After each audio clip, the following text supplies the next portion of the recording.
कृष्ण हरे कृष्ण। अध्याय 4 निष्कर्ष। इस अध्याय के आरंभ में योगेश्वर श्री कृष्ण ने कहा कि इस योग को आरंभ में मैंने सूर्य के प्रति कहा, सूर्य ने मनु से और मनु ने इक्ष्वाकु के प्रति कहा और उनसे राजर्षियों ने जाना। मैंने अथवा अव्यक्त स्थिति वाले ने कहा, महापुरुष भी अव्यक्त स्वरूप वाला ही है। शरीर तो उसके रहने का एकमात्र मकान है।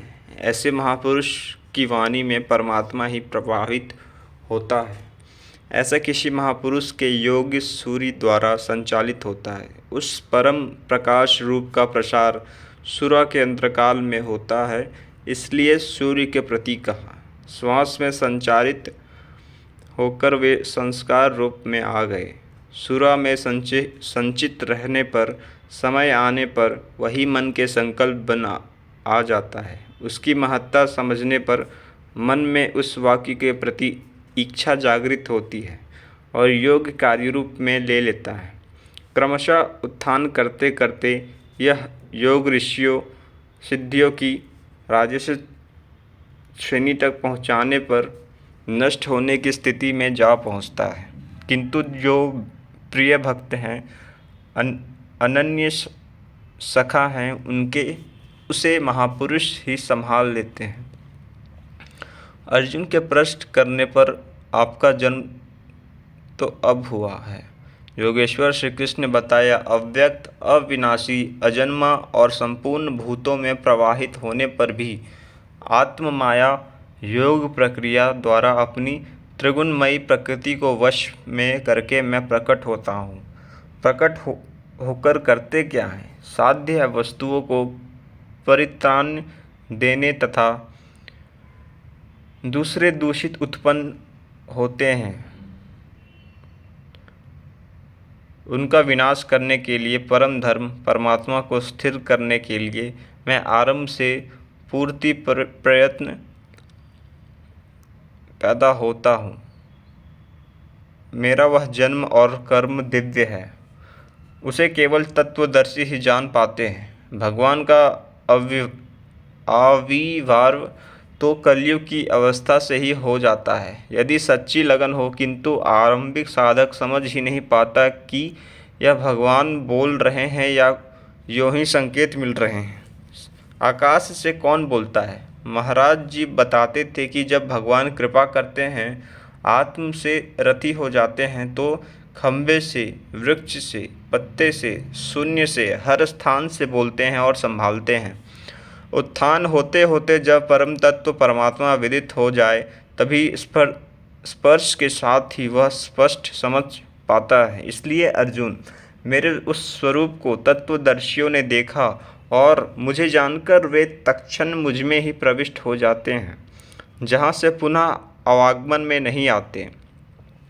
इस प्रकार उन्होंने भगवान के आविर्भाव की विधि को बताया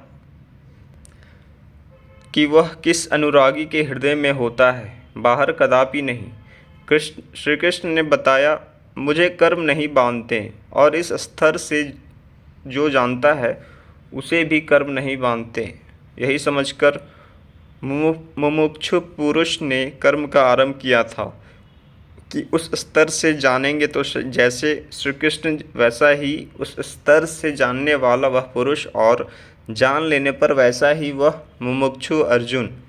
यह उपलब्धि निश्चित है। यदि यज्ञ किया जाए, यज्ञ क्या स्वरूप बताया, यज्ञ का परिणाम परम तत्व परम शांति बताया। इस ज्ञान को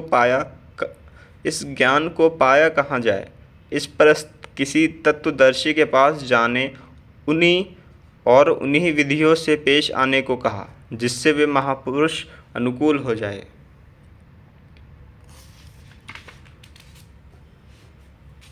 योगेश्वर ने स्पष्ट किया कि वह ज्ञान तू स्वयं आचरण करके पाएगा, दूसरों के आचरण से तुझे नहीं मिलेगा। वह भी योग की सिद्धि के काल में प्राप्त होगा, प्रारंभ में नहीं। वह ज्ञान साक्षात्कार हृदय देश में होगा, बाहर नहीं। श्रद्धालु, तत्पर, संयेंद्रिय एवं संशय रहित पुरुष ही उसे प्राप्त करता है। अतः हृदय में स्थित अपने संशय को वैराग्य की तलवार से काट। यह हृदय देश की लड़ाई है। बाह्य युद्ध से गीतोत्व युद्ध का कोई प्रयोजन नहीं। इस अध्याय में योगेश्वर श्री कृष्ण ने मुख्य रूप से यज्ञ का स्वरूप स्पष्ट किया और बताया कि यज्ञ जिससे पूरा होता है उसे करने का नाम कर्म है। कर्म को भली प्रकार इसी अध्याय में स्पष्ट किया। अतः ओम तत्सदिति श्रीमद्भगवद्गीता स्वरूपनिषत्सु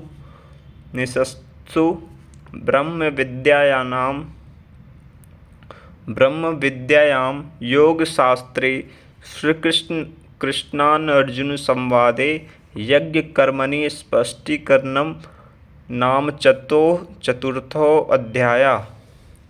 इसी प्रकार श्रीमद् भगवद गीता रूपी उपनिषद एवं ब्रह्म विद्या तथा योग शास्त्र विषयक श्री कृष्ण और अर्जुन के संवाद में यज्ञ कर्म स्पष्टीकरण नामक चौथा अध्याय पूर्ण होता है।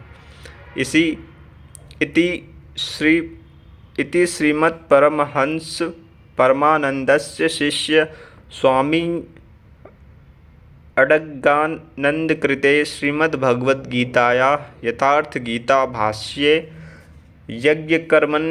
यज्ञकर्म स्पष्टीकरणम नामक चतुर्थो अध्याय। इस प्रकार श्रीमद् परमहंस परमानंद जी के शिष्य स्वामी अड़गानंदकृत श्रीमद् भगवद गीता के भाष्य यथार्थ गीता में यज्ञ कर्म स्पष्टीकरण नामक चौथा अध्याय पूर्ण होता है। हरि ओम तत्सत। जय कृष्ण, जय श्री राम, जय श्री राम।